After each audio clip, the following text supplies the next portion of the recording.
रात का तीसरा पहर था। हवेली के चारों ओर सन्नाटा पसरा था। सिर्फ टूटी हुई खिड़कियों से आती ठंडी हवा और कहीं दूर घंटी की धीमी आवाज। चारों दोस्त अर्जुन, कविता, राहुल और रीना अब भी उसी हवेली के अंदर थे। लेकिन आज रात हवेली सिर्फ डर नहीं दिखाने वाली थी, वो अपना राज बताने वाली थी। अर्जुन ने दीवार के पीछे छिपे एक गुप्त दरवाजे को देखा। वो दरवाजा पुराना था, जैसे सदियों से किसी का इंतजार कर रहा हो। रीना ने डरते हुए पूछा, क्या हमें इसे खोलना चाहिए? राहुल ने कांपती आवाज में कहा, शायद यही रास्ता बाहर का हो। दरवाजा चरमराया और खुलते ही अंदर से धूल और ठंडी हवा का तेज झोंका आया। कमरे के बीचों बीच एक पुरानी लकड़ी की कुर्सी थी और उसके सामने टंगी थी एक औरत की तस्वीर, जिसकी आंखें असली लग रही थीं।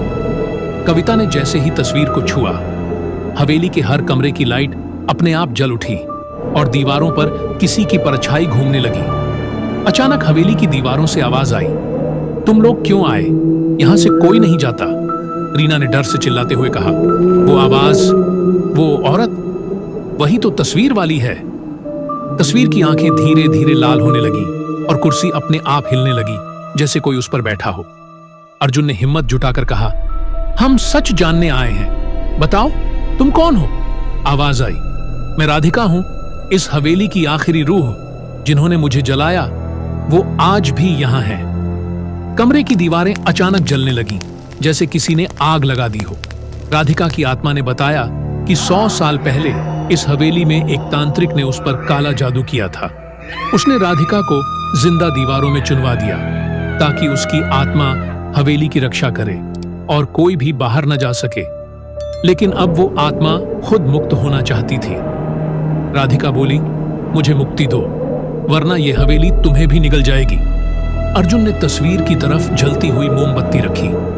अचानक पूरा घर हिलने लगा, दीवारों से खून टपकने लगा, छत से उलटे पैर, लटकती आकृतियां दिखने लगी। राहुल भागने की कोशिश करता है, लेकिन दरवाजा अपने आप बंद हो जाता है। रीना हवा में उड़ जाती है और जमीन पर गिरते ही उसकी नब्ज बंद हो जाती है। कविता चीखती है, हम मरने नहीं आए थे। तभी राधिका की आत्मा प्रकट होती है। उसका चेहरा अब शांत है। वो कहती है, अब मैं आजाद हूं और तुम भी। इतना कहते ही पूरा घर आग की लपटों में जल उठता है। सुबह की किरणों के साथ सिर्फ राख बचती है।